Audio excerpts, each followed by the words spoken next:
Electric field due to an infinitely long charge wire.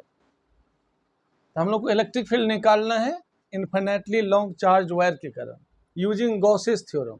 Gauss's theorem में क्या पढ़ा था याद करो, total electric flux E dot D S 1/ε0 times total charge enclosed by the surface. इसमें हम right में क्या लेते थे, इन वैक्यूम। वैक्यूम होगा तो एप्सिलॉन नोट, मीडियम होगा तो एप्सिलॉन या फिर epsilon naught epsilon r in case of medium. अब यहाँ पे देखो ये क्यू क्या लेते थे, क्लोज सरफेस के अंदर जो भी चार्ज होता था। लेकिन ये जो इंटेंसिटी है आउटसाइड इनसाइड सबके लिए हो सकता है। राइट साइड क्यू किसका लिया हमने, क्लोज सरफेस के अंदर जितना भी चार्ज था। लेकिन लेफ्ट वाला इंटेंसिटी क्या लेते हैं, क्लोज सरफेस के अंदर और बाहर दोनों के कारण चार्ज की वजह से। ठीक है, तो इसी का यूज करेंगे हम इसमें। तो अब जरा ध्यान से देखो,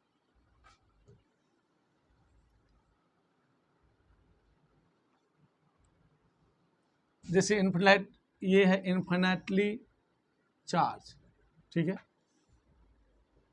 लॉन्ग वायर, मान लो पॉजिटिव पॉजिटिव बना हुआ ये,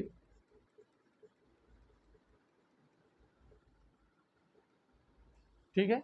अब ध्यान देना ये क्या है, इनफाइनाइटली लॉन्ग चार्ज वायर। तो वायर कैसा होता है, सिलेंड्रिकल। तो हम गॉसियन सरफेस कैसा लेंगे, सिलेंड्रिकल। तो लेट हमने क्या किया, एक गॉसियन सरफेस ले लिया, सिलेंडर बना दिया जिसका रेडियस क्या है r, l है length. This is Gaussian surface. क्या लिया हमने, गॉसियन सरफेस क्या लिया हमने, सिलेंडर, जिसमें कि let lambda linear charge density, linear charge density, lambda equal to क्या होगा, चार्ज अपॉन लेंथ। तो एल लेंथ में कितना चार्ज होगा, charge of this length L कितना होगा, लैम्डा एल के बराबर। अब देखो इस गॉसियन सरफेस में हर एक पोर्शन पे, कर्व सरफेस पे इंटेंसिटी क्या होती है, पॉजिटिव के कारण away from charge, intensity away from charge normally. तो इसमें देखो ये जो कर्व सरफेस, मान लो S1 ले लिया, ये एंड वाला फ्लैट सरफेस है। ये यदि सिलेंडर है तो ये फ्लैट सरफेस, ये भी फ्लैट सरफेस, और ये क्या होगा, कर्व सरफेस। तो एक सिलेंडर में कितना सरफेस होता है, 3 सरफेस। ये और ये दोनों क्या हो गया, सर्कुलर फ्लैट, और ये हो गया कर्व। तो अब देखो यहाँ पे यदि S1 मैंने कहा लेफ्ट वाला ये कर्व सरफेस, फ्लैट सरफेस है, तो इंटेंसिटी किधर होगी, ऊपर। इसका एरिया कितना होगा, मान लो छोटा सा DS1 लिया, तो एरिया किधर होगा, लेफ्ट साइड। दोनों के बीच कितना एंगल, 90 डिग्री। तो इसके कारण फ्लक्स कितना होगा, 0, क्योंकि फ्लक्स क्या होता है यहाँ पे, E DS1 cos 90, इंटीग्रेट करेंगे तो 0। अब इस पोर्शन पे देखो, मान लो ये S2 है, तो इंटेंसिटी है किधर, अवे फ्रॉम पॉजिटिव चार्ज, ऊपर और नीचे।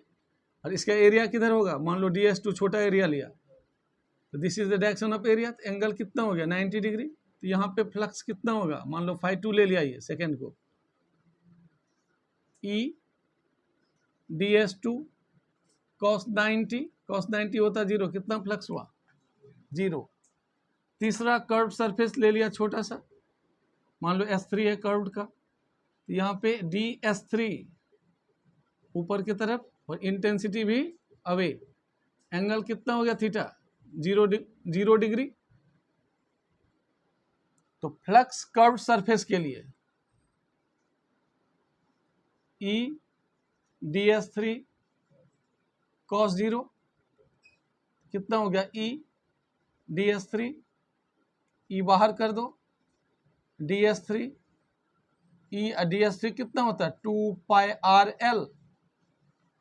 DS3 मतलब टोटल कर्व सरफेस, सिलेंडर का कर्व सरफेस एरिया क्या होता है, 2πRH। H के बदले हमने क्या लिया था, L, तो 2πRL।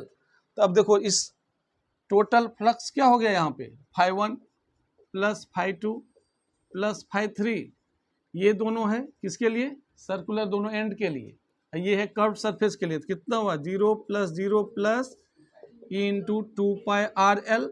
तो टोटल फ्लक्स क्या हो गया E × 2πRL। अब देखो according to Gauss theorem,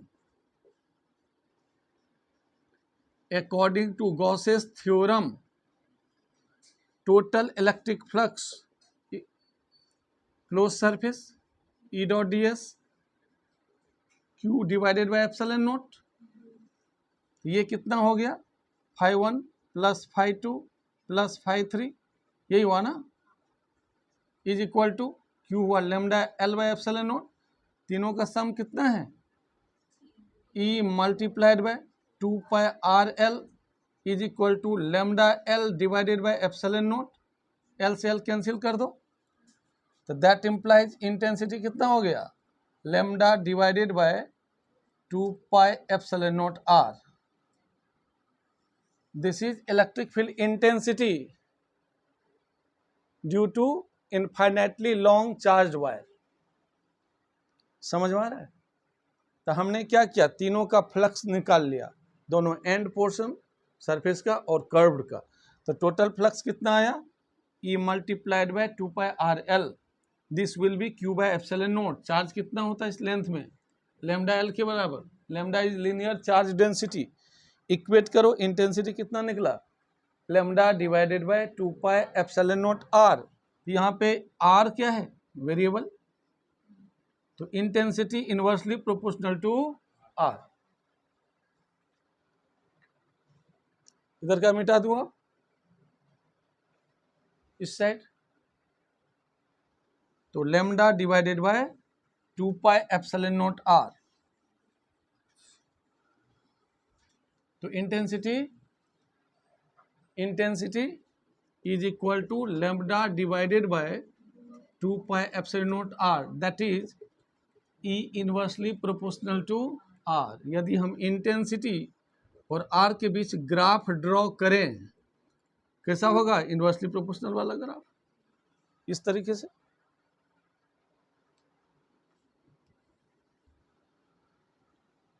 Gauss theorem का यूज करके हमने निकाल लिया electric field.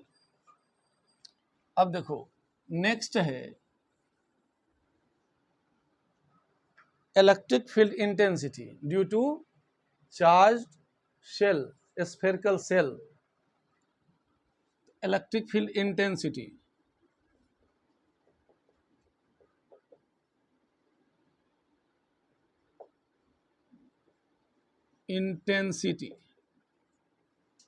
Due to charged spherical shell।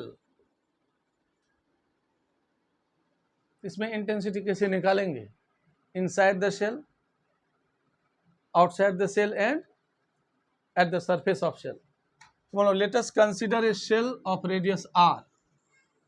मान लिया कि R रेडियस का एक शेल लिया हमने, R is the radius of shell, हमने +Q चार्ज दिया, तो चार्ज कहाँ आ जाता है सरफेस पे, ठीक है।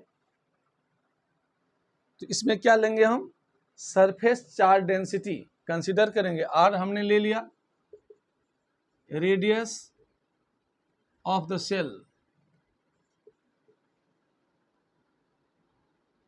Q, charge on the shell, ठीक है, और sigma surface charge density, surface charge density. तो सिग्मा इक्वल टू क्या होगा, चार्ज अपॉन एरिया, और चार्ज क्या हम लिख सकते हैं सिग्मा × 4πr², ये ध्यान रखना। और दो केस स्टडी इसमें करना है, जब हम इंटेंसिटी निकाल रहे हैं आउटसाइड द शेल, और सेकेंड केस क्या था इनसाइड द शेल। पहला क्या कर दूं बताओ, आउटसाइड, ठीक है। केस फर्स्ट, जहां पे हम निकाल रहे हैं उस पॉइंट को मान लो P लेट कर लिया, let point P lies outside the shell, उस समय हम इंटेंसिटी निकाल रहे हैं। ध्यान से देखना, यहां तक पहले नोट कर लो, ठीक है।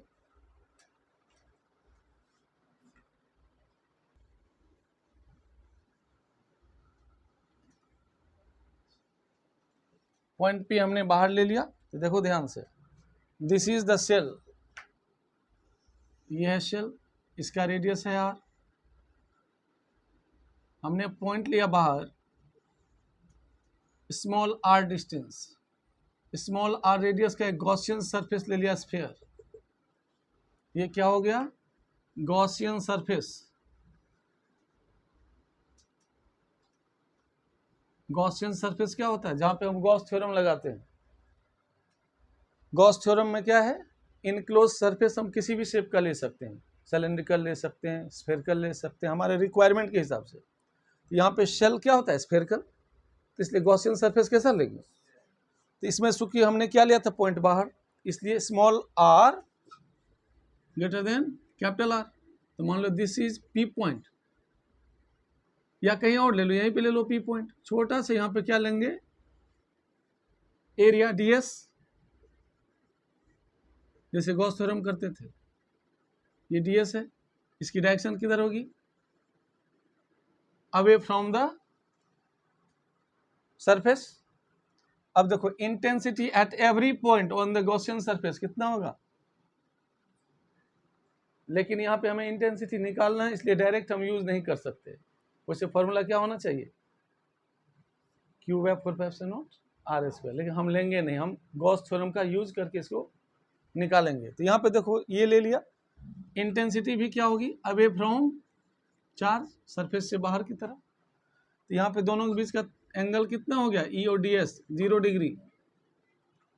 अब लगाओ according to Gauss theorem, according to Gauss's theorem, total electric flux E dot D s लिया हमने छोटे एरिया का, फिर पूरे के लिए इंटीग्रेट कर दिया, equal to 1/ε0 times total charge.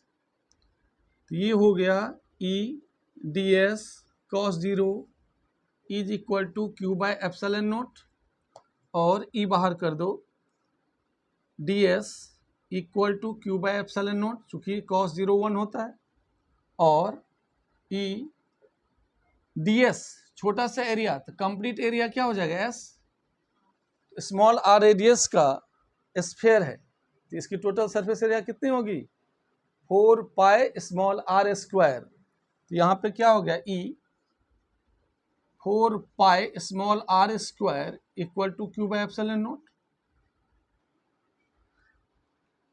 और intensity equal to Q divided by 4πε0 R square. तो हमने क्या सीखा यहाँ पे, दैट इज हम कह सकते हैं intensity inversely proportional to r square when r is greater than capital R. अभी हमने आपको सिखाया था कि जैसे सिग्मा इक्वल टू क्या कहेंगे, charge multiplied by 4π capital R square, where capital R charge divided by, तो क्यू चूंकि चार्ज अपॉन एरिया होता है, सरफेस चार्ज डेंसिटी, तो क्यू कितना हुआ, sigma multiplied by 4π R square. तो हम ये वैल्यू क्यू के बदले यहाँ पे डाल सकते हैं, क्यू के बदले क्या डाल सकते हैं, surface charge density multiplied by surface area, यानी 4π कैपिटल आर स्क्वायर। यदि हम ये डालेंगे तो यहाँ पे ध्यान से देखना, इस पोर्शन को मिटा दूं या इसको मिटा दूं, चलो इसको मिटा देता हूं।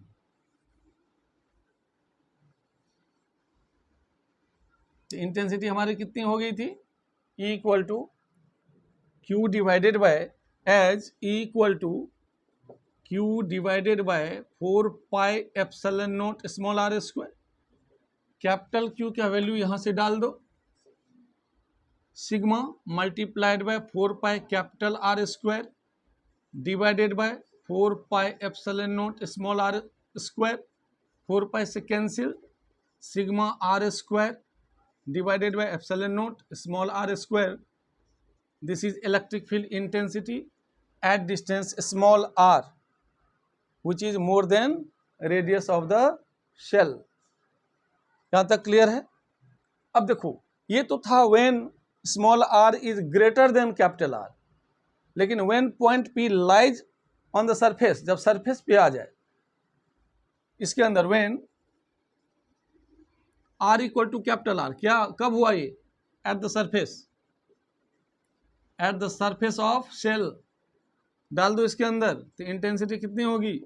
Sigma into r square divided by epsilon naught into r square, cancel, तो इंटेंसिटी कितना हुआ? Sigma by, very important, competition में भी ये काम आएगा, कंपटीशन सब में। तो स्फेरिकल सेल के सरफेस पे क्या होता है? इंटेंसिटी, सरफेस चार्ज डेंसिटी यानी sigma divided by epsilon not. यहाँ तक क्लियर है। यदि मान लो चार्ज निगेटिव होता तो ये क्या होता? Minus sigma by epsilon not, क्योंकि सरफेस चार्ज डेंसिटी क्या है? चार्ज अपॉन एरिया, ठीक है, स्केलर, ध्यान रखना है इसको। अब देखो ये तो हो गया फर्स्ट केस, व्हेन P यानी पॉइंट जहां पे हम इंटेंसिटी निकाल रहे हैं लाइज आउटसाइड द शेल। यदि इनसाइड द शेल लें तो क्या होगा? सेकेंड केस, ध्यान से देखना। यहां तक क्लियर है? देख लो।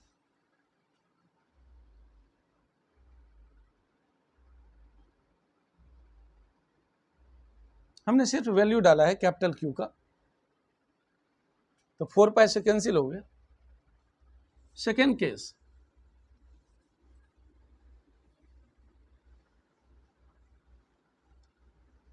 इंटेंसिटी निकालना है, हमने मान लिया case second, when point P lies, P मतलब जहां पे हम इंटेंसिटी निकाल रहे हैं, inside the shell, when point P lies inside the shell. तो देखो ये है कैपिटल R का स्फेरिकल सेल हमारा, हमने छोटा r अंदर ले लिया, ये गॉसियन सरफेस हो गया, इस बार गॉसियन सरफेस, ये हो गया स्मॉल r, सेम प्रोसेस। तो यहाँ पे गॉस थ्योरम लगाओ, तो गॉस थ्योरम लगाएंगे तो क्या कहेंगे? According to Gauss theorem E dot D s equal to 1 by epsilon naught times total charge. Conductor के अंदर चार्ज कितना होता है? 0। तो चार्ज की वैल्यू क्या लेंगे? चूंकि इनसाइड तो कोई चार्ज है ही नहीं, तो दिस इज 0। तो इंटेंसिटी कितना हो गया? इनसाइड कोई भी इंटेंसिटी नहीं होता। तो स्फेरिकल सेल हो या कोई भी कंडक्टर हो, उसके अंदर इलेक्ट्रिक फील्ड इंटेंसिटी की वैल्यू कितनी होती है? 0। तो इलेक्ट्रिक फील्ड इंटेंसिटी सबसे ज्यादा कहाँ पे हुआ? At the surface of the shell, और उसके बाद inversely proportional to distance square. तो यदि इसका हम ग्राफ ड्रॉ करें तो कैसे करेंगे?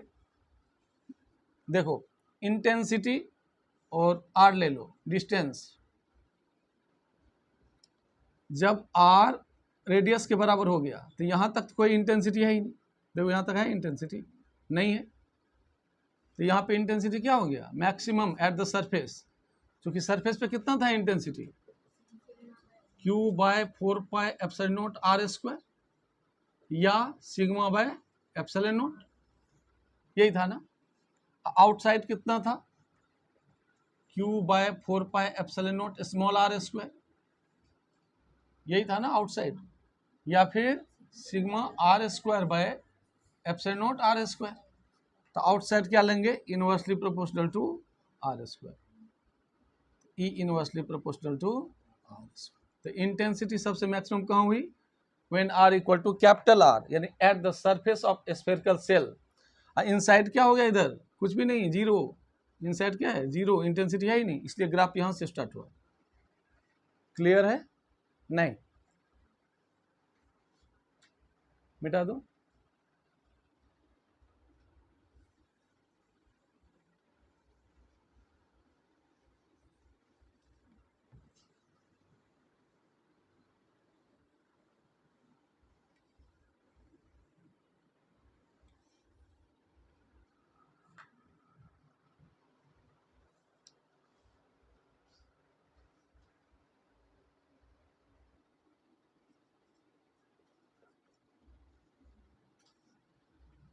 क्वेश्चन देखो, क्वेश्चन है a charge of 17.7 multiplied by 10 to the power -4 coulomb is distributed uniformly over a large sheet of area 200 metre square. मतलब ये लार्ज शीट है, कोई भी चार्ज डिस्ट्रीब्यूटेड है इसके अंदर। कितना चार्ज है? 17.7 multiplied by 10 to the power -4 coulomb. इस शीट की एरिया कितनी है? 200 metre square. Calculate intensity at a distance of 20 centimetre from it in air. मान लो इससे कह रहा है 20 सेंटीमीटर पे कोई पॉइंट लिया P, यहाँ पे इंटेंसिटी की वैल्यू कितनी होगी? This is the question. Board का क्वेश्चन है, 2003 में आया हुआ था कंपार्टमेंट में। तो इंटेंसिटी हम निकालते। चार्ज शीट के लिए क्या होता है इंटेंसिटी? याद करो, चार्ज शीट के लिए intensity does not depend on distance. चाहे ये 20 सेंटीमीटर पूछे या 1000 सेंटीमीटर पूछे, इंटेंसिटी चार्ज शीट के लिए होता है सिग्मा बाय 2 एप्सिलॉन नॉट। और सिग्मा क्या होता है? Surface charge density, charge divided by area. तो डाल दो यहाँ पे, तो intensity will be Q divided by 2 epsilon naught into A। हमने सिग्मा का वैल्यू डाल दिया Q बाय A, और वैल्यू डाल दो यहाँ पे। Q है कितना? 17.7 multiplied by 10 to the -4, 2 multiplied by epsilon naught की वैल्यू रफली हम लेते हैं 8.85 into 10 to the power -12। Area है 200। देखो इससे ये कट गया 2 टाइम्स, 2 से ये कट गया, तो आंसर कितना हुआ? ये 2 जीरो से ये गया 10 हो गया, इससे ये गया तो 10 पे पावर 6 हो गया। तो 10 इंटू 10 पे power 5 by 2, it will be 5 multiplied by 10 to the power 5 newton per coulomb. This is the answer. इस क्वेश्चन का आंसर क्या हो गया? A large plane sheet of charge having surface charge density 5 multiplied by 10 to the power -16 coulomb per metre square. देखो question में हमें क्या क्या गिवन है? सिग्मा दिया हुआ है, surface charge density 5 multiplied by 10 to the power -16 coulomb per metre square, ये गिवन है। Lies in the XY plane. यदि XY प्लेन में है तो इंटेंसिटी की डायरेक्शन किधर हुई? Z axis. Find the electric flux through a circular area of radius. Radius कितना दिया हुआ हमारे पास? 0.1 मीटर। तो एरिया ऑफ सर्कल क्या होगा? Pi are square, pi multiplied bye 0.1 whole square metre square में। If the normal to the circular area makes an angle 60 degree with, देखो यदि XY प्लेन में है हमारा शीट, तो इंटेंसिटी की डायरेक्शन हुई Z एक्सिस में।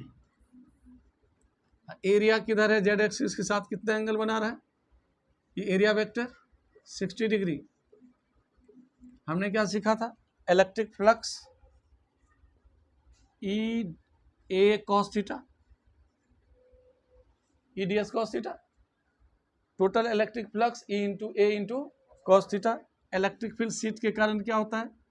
Sigma by 2 epsilon naught. This is the value of electric field due to plane sheet of charge. Plane sheet of charge के लिए intensity sigma by 2 epsilon naught. Area अभी हमने निकाला था into pi are square into cos theta. डाल दो सबकी value. Sigma है 5 multiplied by 10 to the power -16 to 8.85 multiplied by 10 to the power -12। Pi ले लो 3.14, आर स्क्वायर 10 पे पावर -2 हो गया। चूंकि ये इतना है तो इसको हम लिख सकते हैं 10 पे पावर -1 मीटर। और कॉस 60 डिग्री कितना होता है? हाफ। जो cos 60 degree is equal to 1/2। अब इसका कैलकुलेशन कर लो, देखो कितना आ रहा है, कैलकुलेशन करके देख लो।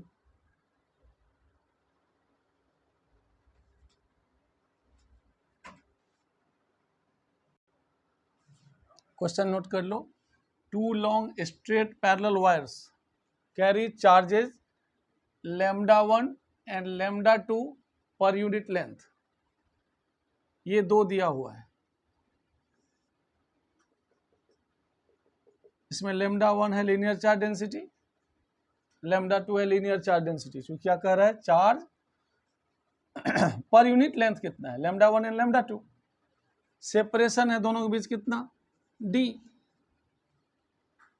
Between their axis is d, and the magnitude of force हमें क्या निकालना है, find force exerted on unit length of one due to the charge on the other। तो पहले देखो, मान लो इस फर्स्ट के कारण इस पॉइंट पे इंटेंसिटी कितनी होगी, तो लीनियर चार्ज के लिए क्या था, λ/2πε0r, 2πε0r यही फॉर्मूला था। तो यहाँ पे लेमडा के बदले क्या लेंगे, λ1, आर के बदले क्या लेंगे, d। This is intensity due to one, कहाँ पे, सेकेंड कंडक्टर पे। अब देखो यहाँ पे यदि टोटल फोर्स लेता हम, तो फोर्स क्या होता, चार्ज मल्टीप्लाइड बाय इंटेंसिटी। अब फोर्स पर यूनिट लेंथ, मान लो स्मॉल f, ये क्या होगा, चार्ज पर यूनिट लेंथ इंटू E1। तो इसका चार्ज पर यूनिट लेंथ कितना है, λ2, तो λ2 E1 की वैल्यू क्या है, λ1 divided by 2πε0d। This is the answer. तो फोर्स पर यूनिट लेंथ कितना हो गया, λ1 multiplied by λ2 divided by 2πε0d। This is the answer.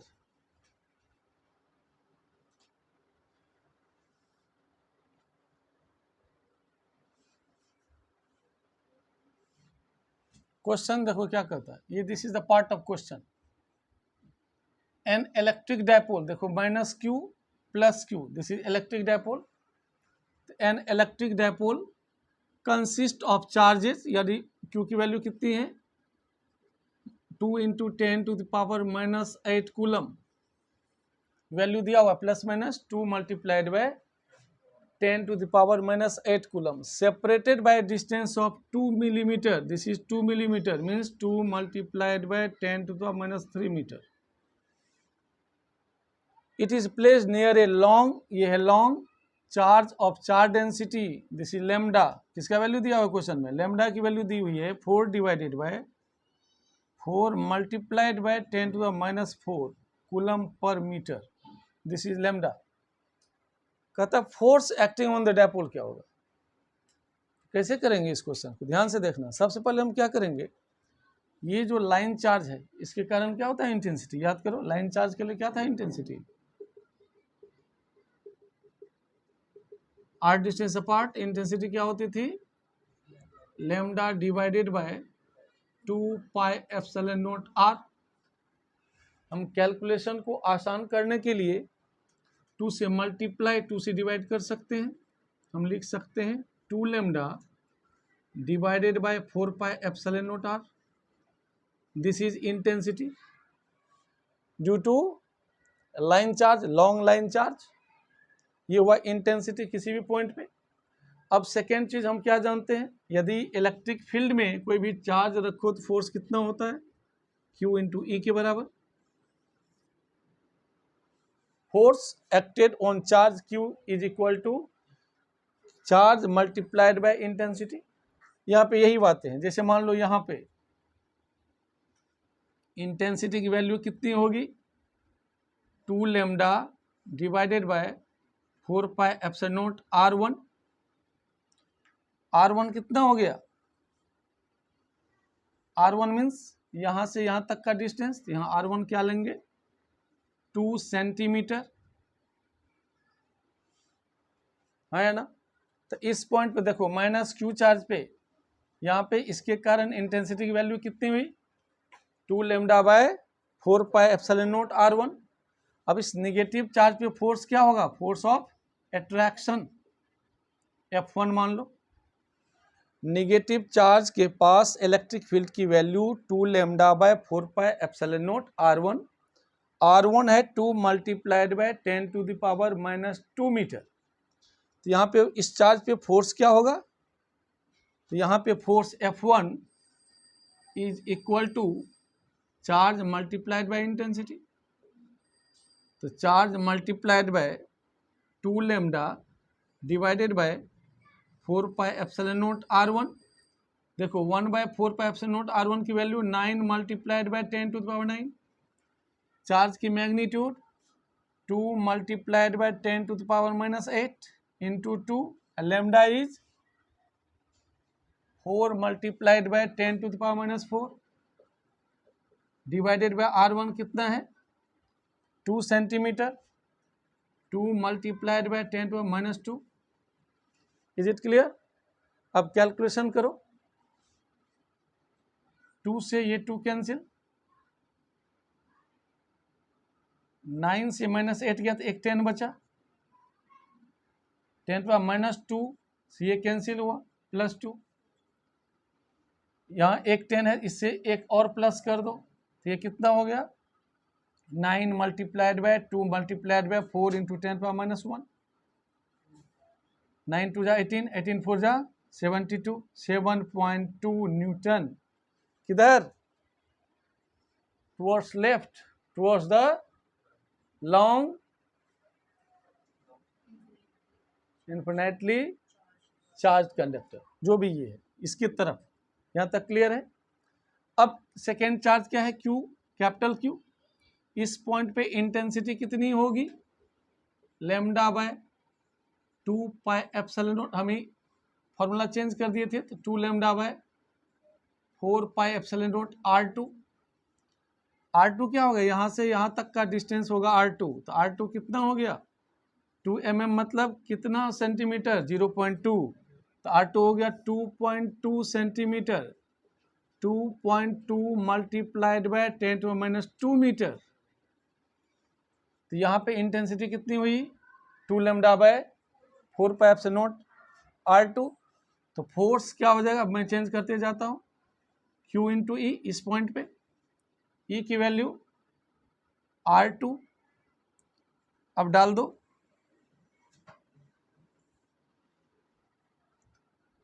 1/4 pi epsilon naught 9 multiplied by 10 to the power 9।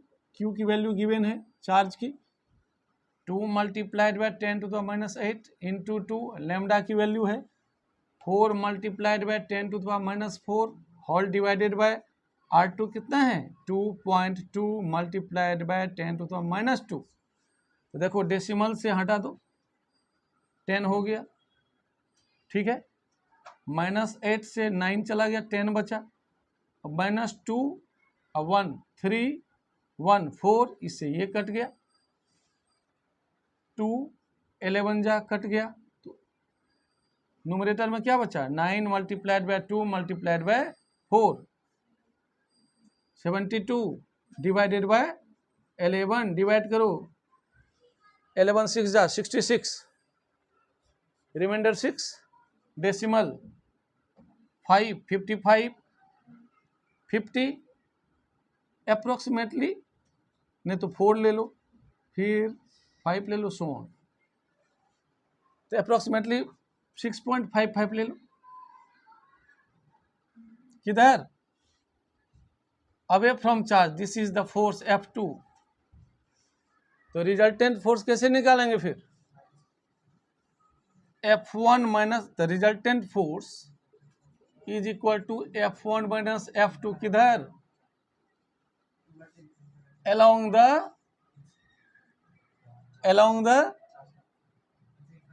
Long line charge, नहीं line charge की तरफ F1 minus F2 कर दो, this is the answer.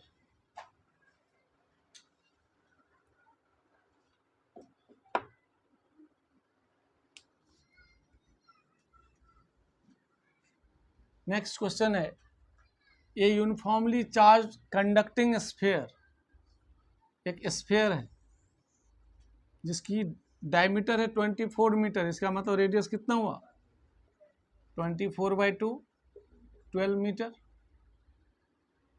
है जो सरफेस चार्ज डेंसिटी, तो sigma कितना हो गया 80 10⁻⁻6 coulomb per metre square.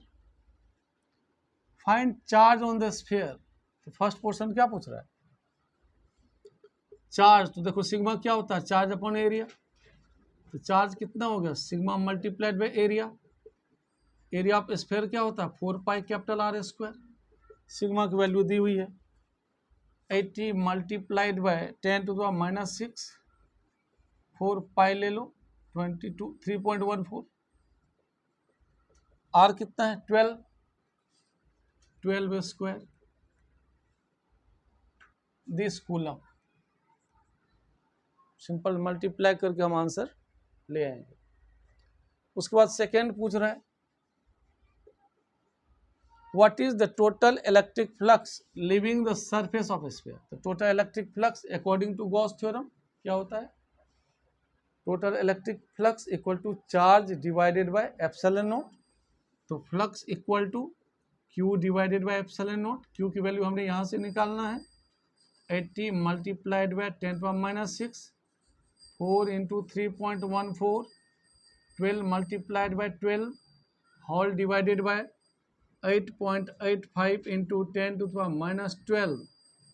This is the answer.